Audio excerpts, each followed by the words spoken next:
바울 사도가 드디어 로마로 가기로 결정이 됐어요. 그래서 이제 그 가이사랴에서 이제 다른 죄수들하고 함께 이제 로마로 호송되기 시작한 거죠. 이 바울과 다른 죄수들을 책임지는 사람이 오늘 등장해요. 오늘 성경에 보니까 이렇게 돼 있어요. 자, 우리 1절에 보면 우리가 배를 타고 이달리아에 가기로 작정됨에 바울과 다른 죄수 몇 사람을 아구스도 대의 백부장 율리오란 사람에게 맡기니, 이렇게 돼 있어요. 아구스도 대, 아구스도가 아우구스투스, 즉 황제를 가르치는 거예요. 로마 황제의 이 이름에는 반드시 아우구스투스라는 이 호칭이 붙어요. 황제.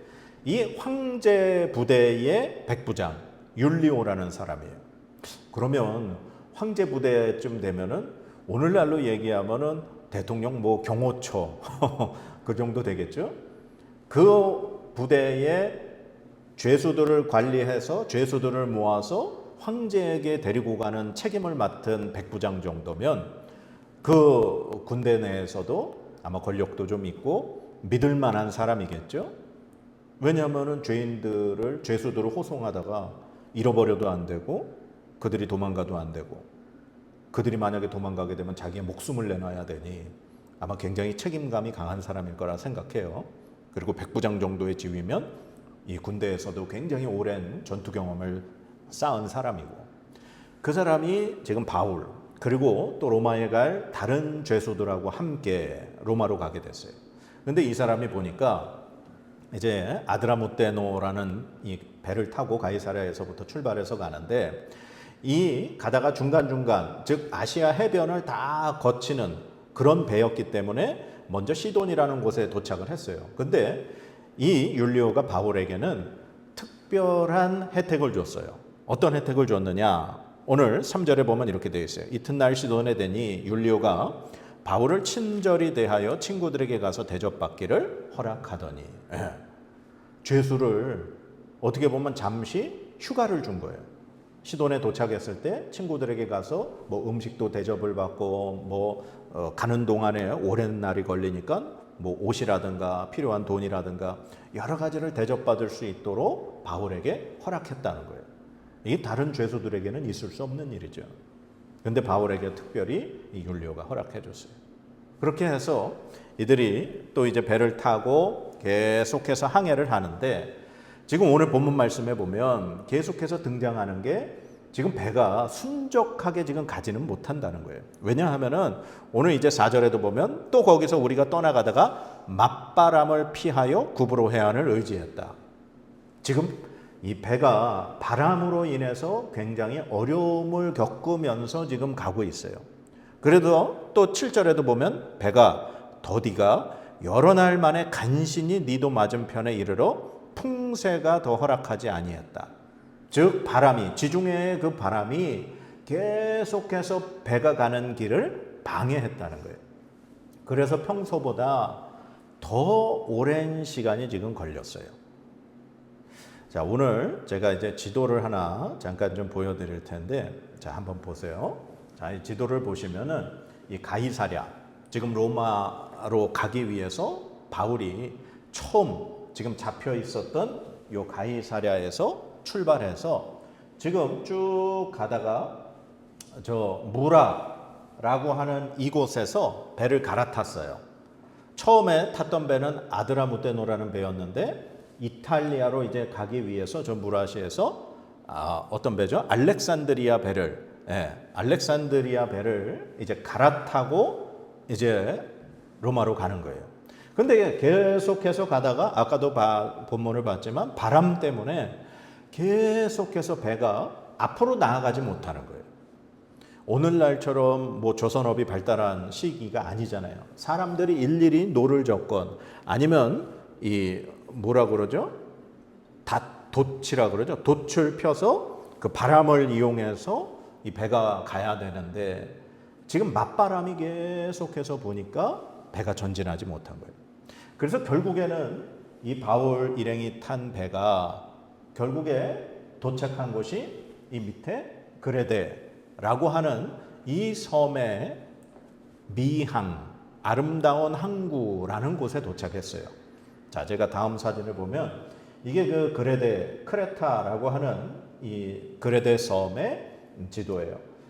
이 남쪽에 아름다운 항구, 즉 미항이라는 곳에 바울 일행이 탄 배가 간신히 이제 멈춰 섰어요. 그런데 그곳에는 이제 겨울을 나기가 조금 쉽지 않다. 그래서 선주와 선장이 어디로 가려고 하느냐? 베닉스라고 하는 항구로 가려고 했다. 성경에 나오는 거예요. 자, 오늘 먼저 말씀에 이제 바울이 얘기하는 거예요. 자, 9절 10절 말씀 한번 읽어봅시다. 시작. 여러 날이 걸려 금식하는 절기가 이미 지났으므로 항해하기가 위태한지라 바울이 그들을 권하여 말하되 여러분이여 내가 보니 이번 항해가 하물과 배만 아니라 우리 생명에도 타격과 많은 손해를 끼치리라 하되. 지금 오늘 말씀해 보니까 금식하는 절기가 지났다 그렇게 나와 있어요. 유대인들에게 금식하는 절기가 있어요. 그게 언제냐? 유대 달력으로 7월 10일 대속죄일, 1년에 한 차례 대제사장이 모든 이스라엘 백성의 죄를 하나님 앞에 속죄함 받기 위하여 드리는 제사, 7월 10일 그 기간에 이 유대인들은 금식을 하는 거예요. 그런데 이 유대 달력으로 7월 10일의 날짜는 오늘날 이 양력으로 계산을 하면 한 9월이나 10월쯤 돼요. 한 두세 달 차이가 나거든요. 근데 그때가 되면 이 지중해를 건널 수가 없어요. 왜냐하면은 그 겨울 시기에는 지중해에 엄청난 풍랑이 자주 일어나는 계절이에요. 그래서 바울 사도가 한 얘기가 금식절기가 지났다. 즉 7월 10일 속죄일이 대속죄일이 지났기 때문에 우리가 이제는 그 로마로 가는 지중해를 건너서 가는 그 항해를 할 수 없다는 거예요. 그래서 우리가 지금 이곳에서 겨울을 지내고 가자 이야기한 거예요. 이 미항이라고 하는 곳에서. 그런데 결정권자는 누군가요? 네, 백부장이에요. 지금 이 죄수들을 호송해서 로마로 가야 하는 율리오가 책임자예요. 결정권자예요. 근데 이 율리오가 누구 말을 들었는가? 바로 선장과 선주의 말을 들었어요. 자, 선장과 선주는 무슨 얘기를 하는가? 오늘 말씀에 12절 한번 읽어봅시다. 12절 시작. 그 항구가 겨울을 지내기에 불편하므로 거기서 떠나 아무쪼록 베닉스에 가서 겨울을 지내자 하는 자가 더 많으니 베닉스는 그레데 항구라 한쪽은 서남을 한쪽은 서북을 향하였더라. 아멘. 지금 이 미항에서 서쪽으로 베닉스라고 하는 항구까지의 거리가 한 6, 70km 정도 돼요. 감이 잘 안 오죠? 거제도에서 부산항 정도의 거리가 딱 이 정도 거리예요. 한 70km 정도. 근데 지금 선장과 선주와 대다수의 사람들은 이 미항이 아니라 베닉스에 가서 조금만 더 가면 되니까 베닉스에 가서 겨울을 지나고 그 다음에 로마로 가자는 거예요. 베닉스라는 항구가 이 그레데 섬의 대표적인 항구이고 또 이렇게 좀 많은 배들이 모이며 또 겨울을 지낼 수 있을 정도의 좀 이렇게 대도시였던 것 같아요. 그래서 사람들은 그곳이 훨씬 더 겨울 지내기가 좋으니 글로 가자는 거예요. 자, 바울은 여기서 머물고 겨울을 나자. 선장과 선주와 대다수의 사람은 베닉스로 가서 겨울을 나자. 결정을 율리오가 해야 되는 거예요. 근데 율리오는 대다수 사람, 특별히 선장과 선주의 말을 따랐어요. 그래서 11절에 보면 백부장이 선장과 선주의 말을 바울의 말보다 더 믿더라. 그래서 떠나기로 결정을 한 거예요. 당연히 그럴 수밖에 없지 않나요? 네, 당연히 그럴 수밖에 없어요. 바울은 죄수잖아요. 그리고 선장과 선주는 그 배의 주인이며 그 배를 오랫동안 이끌어온 선장, 이 바다의 경험이 얼마나 많겠어요. 항해의 경험이 얼마나 많겠어요. 그러니 그들의 말을 따랐어요. 그래서 미항을 출발해서 베닉스로 가는 거예요. 근데 가니까 너무 좋아요. 자, 말씀에 13절에 이렇게 되어 있어요. 같이 읽어봅시다. 시작. 남풍이 순하게 불매 그들이 뜻을 이룬 줄 알고 닻을 감아 그레데 해변을 끼고 항해하더니. 얼마나 좋아요. 그렇지, 우리 결정이 맞았어 하면서 처음에 바람을 잘 타고 해안을 끼고 가고 있었어요. 그런데 이제 어려움을 만나게 됐죠. 자, 그 바로 밑에 말씀 우리 한번 읽어봅시다. 시작. 얼마 안 되어 섬 가운데로부터 유라굴로라 하는 광풍이 크게 일어나니. 갑자기 잘 배를 타고 가다가 섬 가운데에서부터 풍랑이 시작이 돼서 배를 바깥쪽으로 밀어버리는 거예요. 이해가 돼요? 지금 그 해안을 따라서 미항에서 베닉스까지 그냥 이렇게 한 60, 70km만 가면 되는데 섬 중앙에서 풍랑이 시작돼서 배를 점점 지중해 바다 가운데로 밀어버리기 시작한 거예요. 그래서 결국 이 배에 탄 모든 사람들이, 특별히 선장과 그 배에 일하는 선원들이 갖은 방법을 쓰고 노력을 했어요. 그래도 점점 배가 떠밀려서 지중해로, 먼바다로 나가고 있는 거예요. 그래서 그들은 결국 배에 싣고 있는 물건도 다 버렸어요. 그러다가 3일째 되는 날에는 배 안에 있는 기구들도 버렸어요. 자, 말씀해 볼까요? 자, 19절 말씀 시작. 사흘째 되는 날에 배의 기구를 그들의 손으로 내버리니라. 배에 항해하는데 필요한 기구들을 버렸다는 건 그들이 어떻게 됐다는 거예요? 포기했다는 거예요. 그들은 이제 바람에 떠밀려 그 배가 그냥 가도록 아무 손도 쓸 수 없는 상황이 됐다는 거예요. 그냥 바람에 맡길 수밖에 없었어요. 사람이 아무리 노를 젓고 사람이 아무리 노력을 해도 그 풍랑을 이길 수 없었다는 얘기가 되는 거예요. 결국 그들은 살 소망까지 잊어버렸어요. 자, 20절 읽어봅시다. 시작. 여러 날 동안 해도 별도 보이지 아니하고 큰 풍랑이 그대로 있음에 구원의 여망마저 없어졌더라. 아멘. 그들이 살 소망까지 잃어버리게 된 거예요.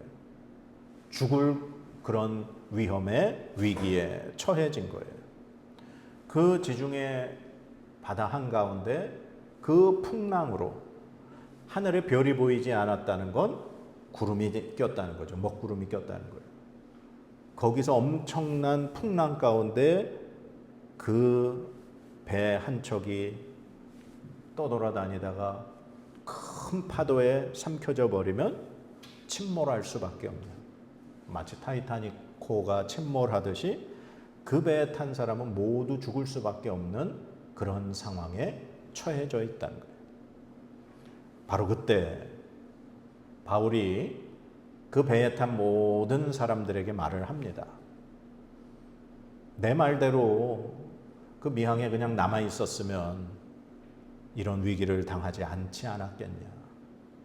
그러면서 바울은 그들을 위로합니다. 자, 뭐라고 위로하느냐? 22절 읽어봅시다. 시작. 내가 너희를 권하노니 이제는 안심하라. 너희 중 아무도 생명에는 아무런 손상이 없겠고 오직 배뿐이니라. 아멘. 바울이 어떻게 이런 말을 할 수 있었는가? 바로 그 밑에요. 23절 시작. 내가 속한 바 곧 내가 섬기는 하나님의 사자가 어젯밤에 내 곁에 서서 말하되 바울아 두려워하지 말라. 내가 가이사 앞에 서야 하겠고 또 하나님께서 너와 함께 항해하는 자를 다 내게 주셨다 하였으니. 아멘.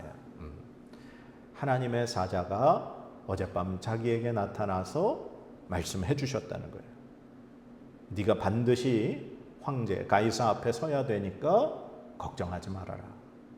그리고 너 배에 탄 모든 사람을 너에게 맡겼으니 그들 한 사람도 죽지 않을 거다.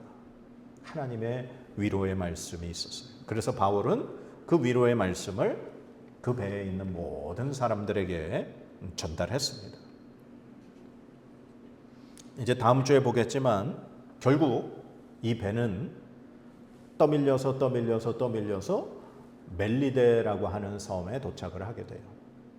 그리고 그 배에 탔던 모든 사람은 한 사람도 죽지 않게 돼요. 하나님의 말씀이 그대로 이루어지는 거죠. 우리 팔랑귀, 귀가 얇다라는 그런 표현 쓰죠. 어떤 사람한테 그런 표현을 써요? 남의 말 잘 듣는 사람, 남의 말에 이렇게 혹하는 사람. 누군가 뭐라고 하면 나는 처음에 이런 결정을 했는데 다른 사람이 막 뭐라고 얘기를 해주면 다른 결정으로 바꾸는 그런 사람을 우리가 이제 귀가 참 얇다, 팔랑귀다 그런 얘기를 해요.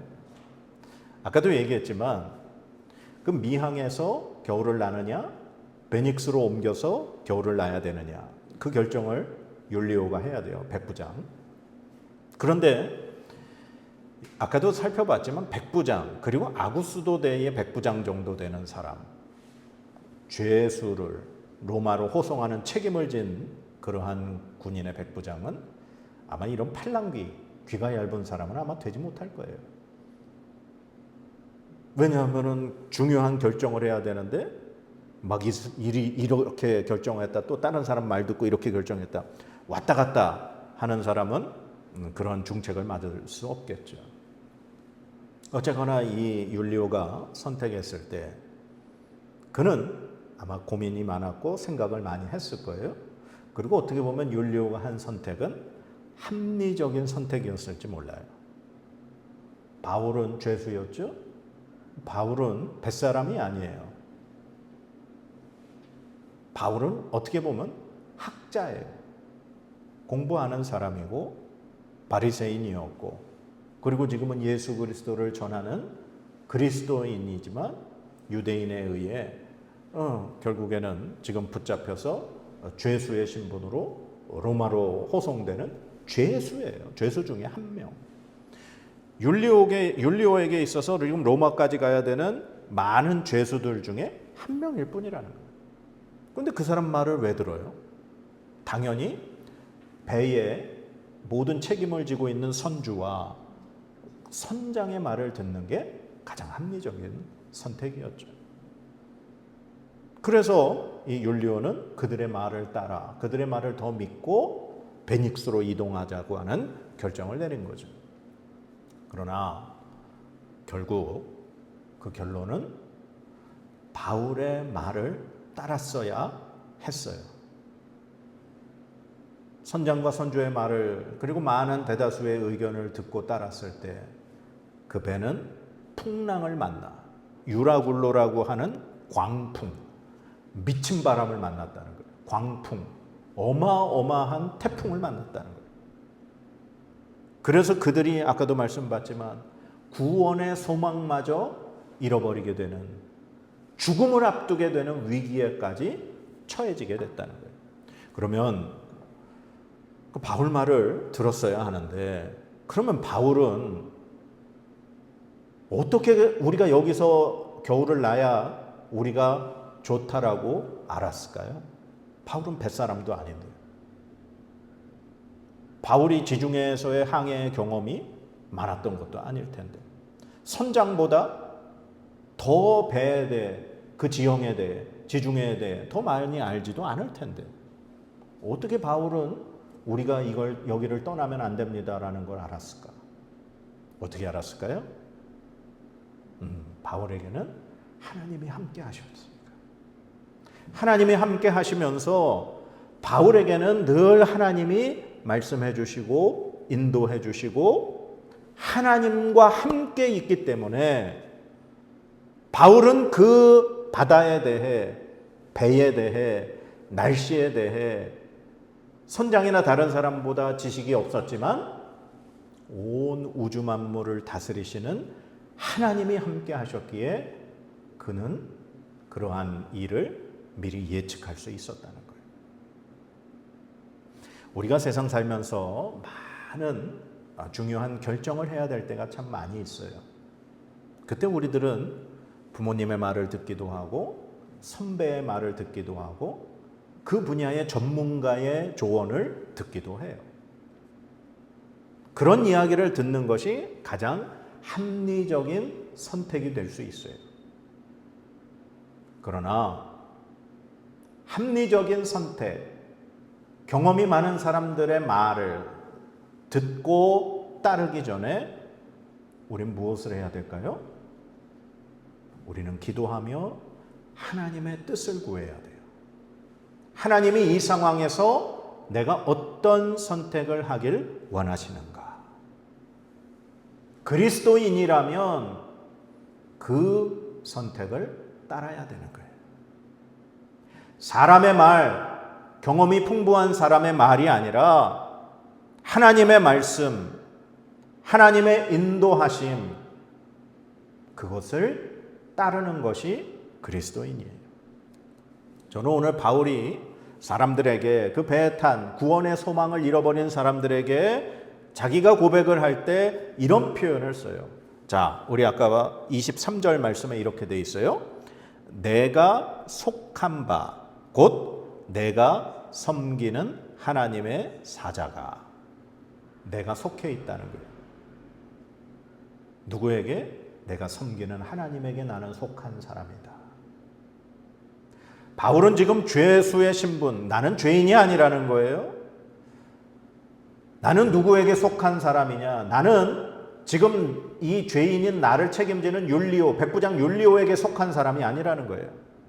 내가 지금 이 알렉산드리아 배를 타고 지금 로마로 향해 가고 있지만 나는 이 배에 속한 사람이 아니라는 거예요.